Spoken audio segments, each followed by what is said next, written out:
Parler d'idées reçues et de politique. Sujet dangereux, mais pourquoi pas tester?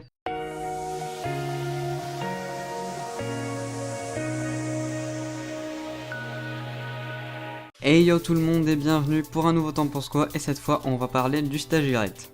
Donc, le Stagirite est une chaîne YouTube qui parle de politique et de réfutation d'idées reçues. Alors c'est une chaîne un peu différente de ce que j'ai pour habitude de vous présenter, parce qu'autant j'ai déjà parlé un peu de zététique avec la vidéo sur la tronche en biais, autant je n'ai encore jamais parlé de politique de façon directe. Donc, le Stagirite possède 3 émissions sur sa chaîne. La première, Topoy nous explique des techniques de manipulation comme la limitation de choix ou faux dilemme, et la pente glissante qui consiste à accumuler des éléments pas forcément liés entre eux, pour s'attaquer plutôt aux conséquences qu'à l'acte en lui-même.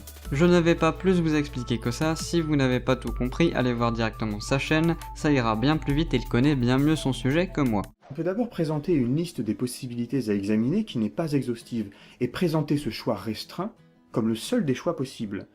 On restreint alors le débat en éliminant des trajectoires possibles, alors que la réalité est beaucoup plus riche. Donc par exemple fromage ou dessert, bah non, en fait, je peux aussi choisir le café.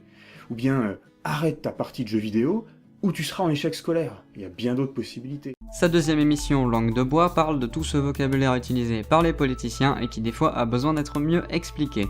Cette émission sert à nous protéger un tant soit peu de ce que nous disent les hommes politiques, et surtout des manières qu'ils emploient pour nous piéger. Des termes comme briser les tabous, avoir vocation à ou encore les réformes nécessaires, y sont expliqués via plusieurs axes pour mieux les étudier et les comprendre.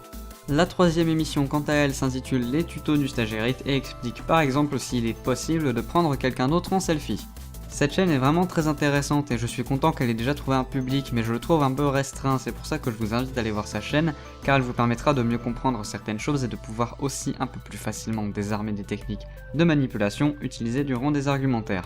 En plus sur la forme, j'ai pas grand chose à dire, même si les premiers épisodes la qualité audio était un peu mauvaise, elle s'est rapidement rattrapée, et la qualité vidéo quant à elle est vraiment bonne.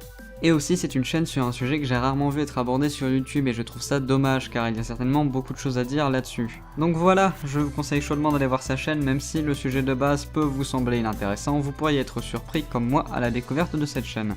Comme toujours, le lien de la chaîne est en description ainsi que tout le reste, quant à moi je vous dis à la semaine prochaine. Allez, à plus.